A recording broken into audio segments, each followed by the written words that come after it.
Okay, we are officially live. Welcome, everybody. Thank you so much for being a part of our discussion today. My name is Alexandra Papazian, and I'm the Education and Community Engagement Manager for Ballet Arizona. And I am joined today by Alison Remmers and Rochelle Anvik, two of our professional company dancers. We are officially live. Well, we are going to be talking about Symphony in 3 movements. This is the stream that happened over the weekend. It was a George Balanchine choreographed performance, and we performed it actually a couple of years ago, and both Rochelle and Alison were part of that performance. You get to actually see them dancing in that recording. Rochelle and Alison, for people who don't know you or who aren't familiar with you, could you just take a moment to briefly introduce yourselves and let them know how long you've been with Ballet Arizona, how you came to us, where your training was, and things like that. Rochelle, I'll have you start. So I'm from Phoenix, Arizona, and this is my 9th season. I'm going on 10 seasons next year. That's crazy. I actually got in with the company by a street that used to be in the company years ago. I was dancing at Arizona Youth Ballet, and he did a guesting, and he was like, I think Eve really needs to see you, and got me in with an audition at 15 years old, and then here I am.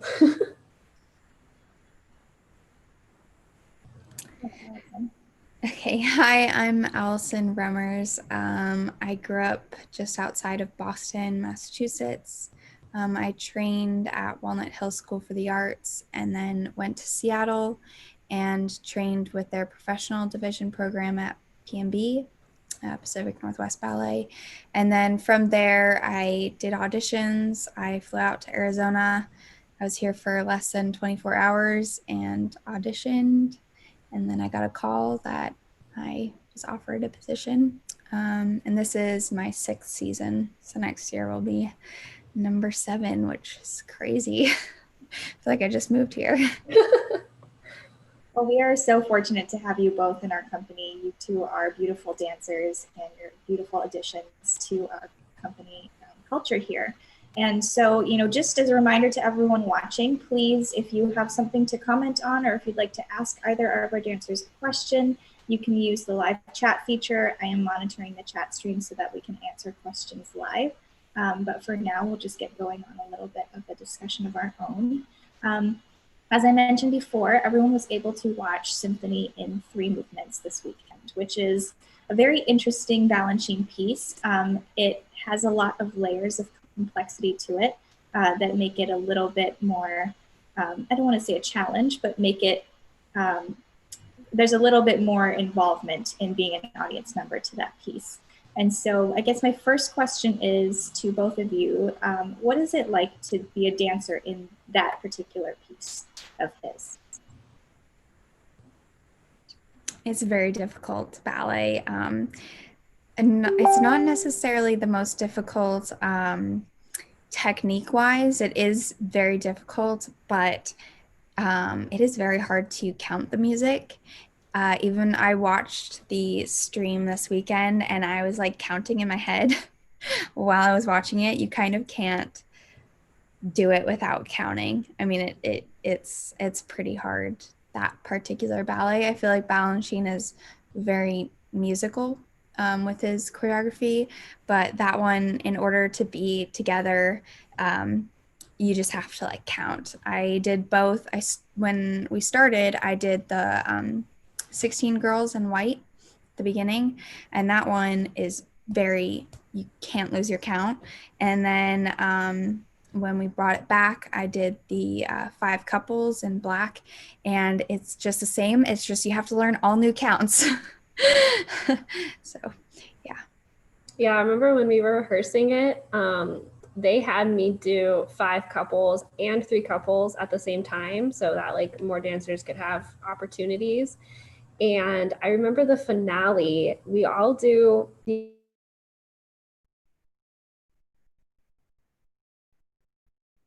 Oh no. Did you just mute me? She's like, I've had enough listening to you. So the finale step, we all do the exact same step together. And the only difference is the 3 couples like start on the right leg and the 5 couples start on the left leg, and everyone is 1 count different. I remember like learning finale, trying to learn both at the same time. It was just like really hard, but it kept the shows exciting because I had to always remember what color leotard I was wearing. It was definitely very exciting to watch as well. I refreshed myself a little bit this weekend, and it was just such a reminder of how difficult that ballet is. And, you know, we say a lot of times that Balanchine is very difficult because of how technical it needs to be and because of how precise it is. And he uses a lot of not strict ballet technique. He does incorporate a lot of different kinds of movements. In comparison to other Balanchine pieces that you've danced or seen, where do you rank this one in terms of difficulty level?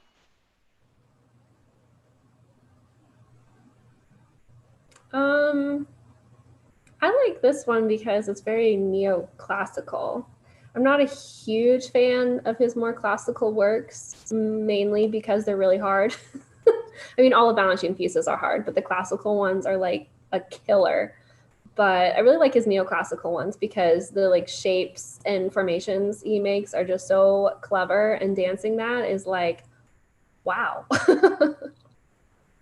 Feel very fierce doing this ballet. Mm-hmm. The black and white Balanchine ballets are always have that extra edge to them. And so, you know, there are lots and lots of Balanchine ballets in his choreography lexicon. He was super prolific as a choreographer, and I think there's over 460 ballets that he's done. Obviously, we haven't had a chance to see all of them yet, but for you personally, you know, what do you enjoy about Balanchine's choreography? What do you like about being able to perform it, and how does it feel on your body to do it? I think it's just so clever. Like as I'm dancing it, I'm just like, wow, he was so clever. And I love how a lot of them, there's not really a story. So you're kind of forced to create your own story while dancing it or while watching it. So you can kind of like make it your own. And the ones that do kind of have a story, they're just really deep, you know, you like really connect to them. Yeah, I would agree with that. And like I said before, all of Balanchine's ballets are very musical, and I just feel like it makes sense what you're doing. Like it's almost like the music is telling you what you're supposed to be doing. And yeah, it just feels so free when you're dancing his stuff. Even though there's a lot of ballets that are very difficult, like Theme and Variations, we just did that one. That one is just a killer. But even though it's very hard, you still feel like free, and you feel the music carrying you through the end. Like the end is so hard, but you can feel it like pushing you through the ballet, and you just like feel good when you're done. Like pretty much every Balanchine ballet I've ever done, when it's over, I'm like, yeah, I feel great.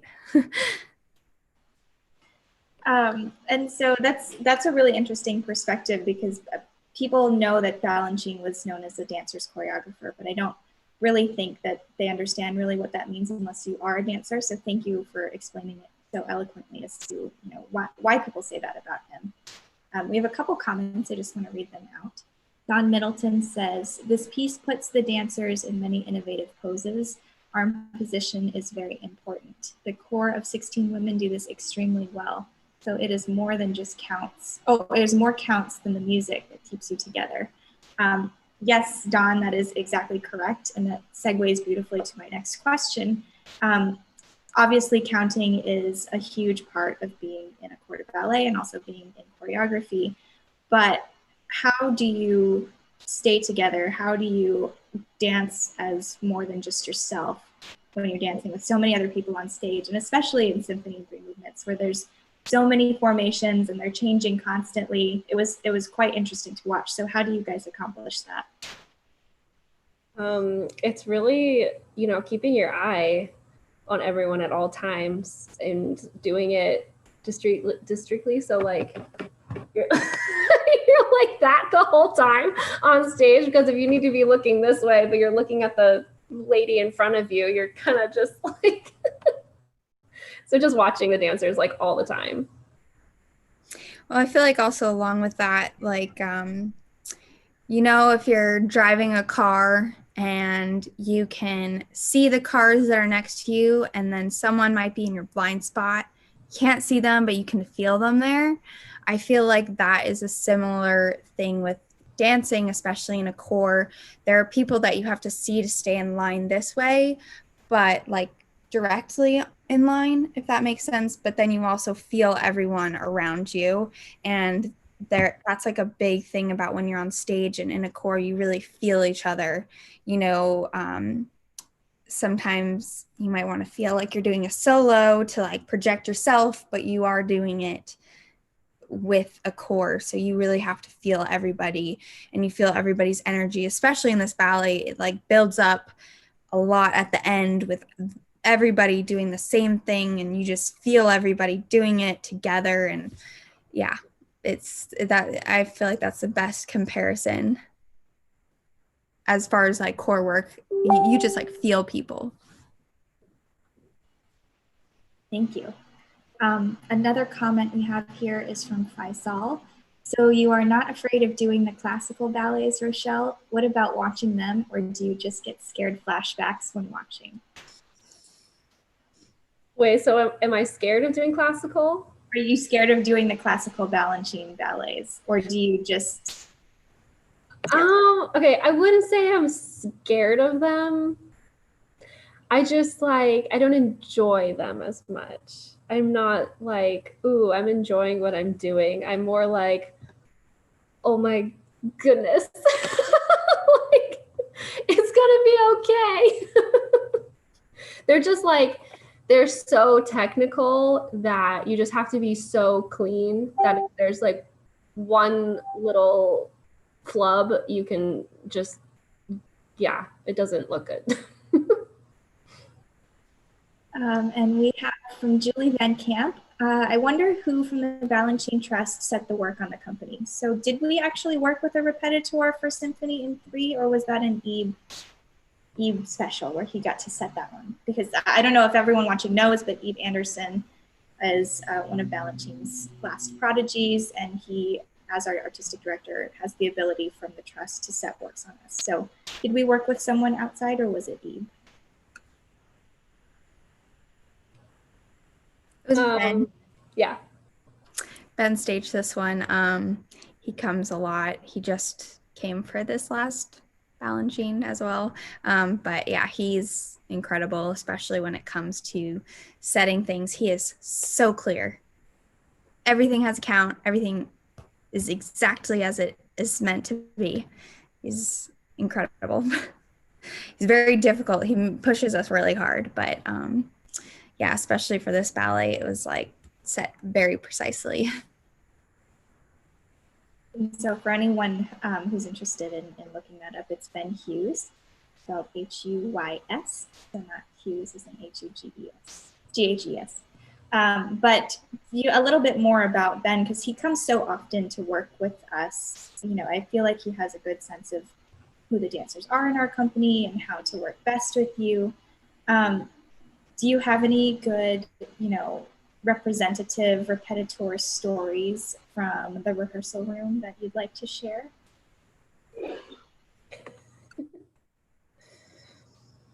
Well, he's set like a ton of our ballets. He's done Symphony in 3.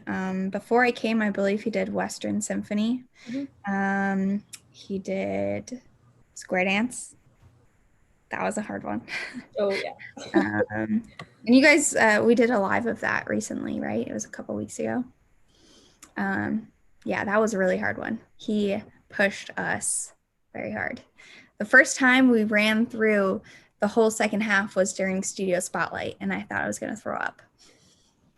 It was so hard, but we made through the shows. Yeah, I don't know. He has very high energy.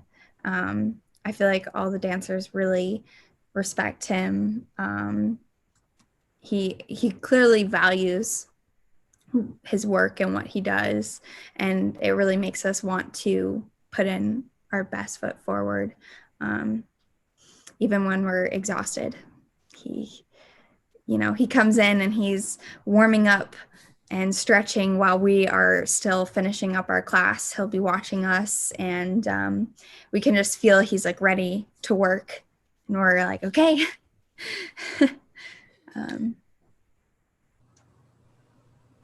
So we have another comment here from Leslie Cooper Marquez. Does a ballet not having a storyline, does having a storyline with the ballet help you with the learning process as opposed to having a non-story ballet? So having that story element present in the choreography, does that help you to learn it better or faster, or does it not really matter?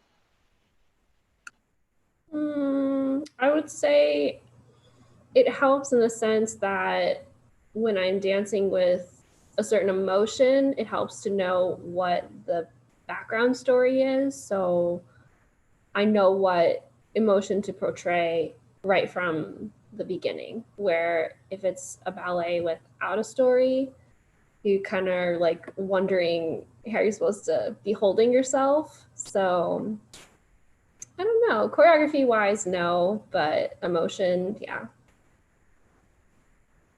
Yeah, I feel like along with that, it's like having a story, it helps with the intention with what you're doing. When we were staging Bourrée, that one is, at least the first movement, I feel like has a bit of a story to it, even though it's a little bit more abstract. There's a bit more intention with each movement that you're telling a story, whereas when there's no story,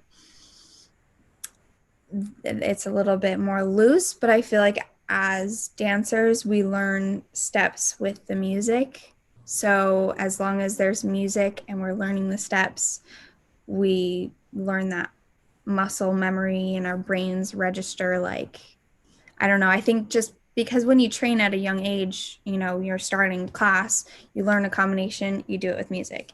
And we still do that every day. So that's how we have learned to dance. So learning choreography, it's the same process. You learn the steps, you learn it with the music.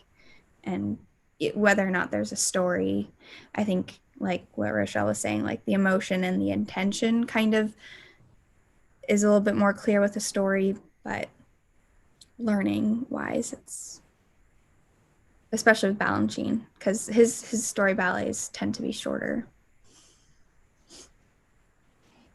Thank you, guys. We have a question from Wooden Spoon 81. What is your favorite Balanchine piece to dance? Or is there one, I guess, follow-up question, what's your favorite? And is there one that you would like to perform but haven't? I love Apollo. That one was so much fun. I was the poet, and that variation the whole time was like like I had to do that so many times, and it was just like it was so much fun. And I really enjoyed doing emeralds. That was the variation I did was so long. It was like the longest variation I've ever done. It was so hard, but that one was really fun. I'd have to think about one that I want to do though. So I'll think about that. My absolute favorite Balanchine ballet is Diamonds. It's so beautiful. I was able to perform it when I was in Seattle, my first year as a PD. The company performed it, and so I was fortunate enough to perform one of the 9 girls. And yeah, that one is definitely my favorite. And the pas de deux is, I love it. The music and the dancing is just like, beautiful. New York City Ballet just did their digital season, and they had that with ceremonies, and that was very inspiring. But also I enjoyed Allegro Brillante. That one I did my first season here, and it is very difficult, but it's extremely fun to dance, and feel very accomplished when you're done.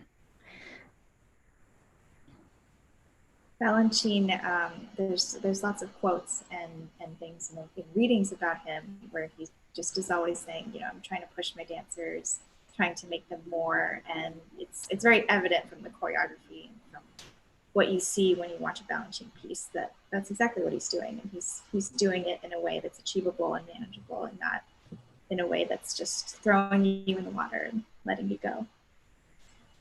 Matthew DiBattista. Hey, Matt, can you share any funny stories or memories from the rehearsals or performances? And I think he's speaking about Symphony in 3 movements. Was there anything that stands out to you in your memory about either the rehearsing process or about the shows? Well, I learned the 5 girls later on, so the 5 couples, and there was a part, I think it was in the finale, Rochelle, you might remember, but when we like go into a diagonal and the boys are across from us in another diagonal, and there's like very specific counts, but it is so hard to hear the music, and we drop to the floor and then we come up. Do you know what I'm talking about, Rochelle? Yes, I know. Oh my gosh, that part is so hard to count. I remember the rehearsal process for that was just so funny. We're all just like sitting on the floor like, what? Like trying to count together, but no one's really sure what it is. I feel like for this ballet, like a lot of the funny moments are counting difficulties. And let's see, and also the 16 girls standing on the side with half on stage. In the video, it's kind of hard to tell because it's when the 2 lines all the way on the wings with the core women. I think it's in the finale. We're supposed to be half on stage. So if you're right by one of the wings, it is one of the most disorienting things because everyone is like swaying around trying to get their bearing because half of you like can't see with one eye. That was a pretty funny moment for us.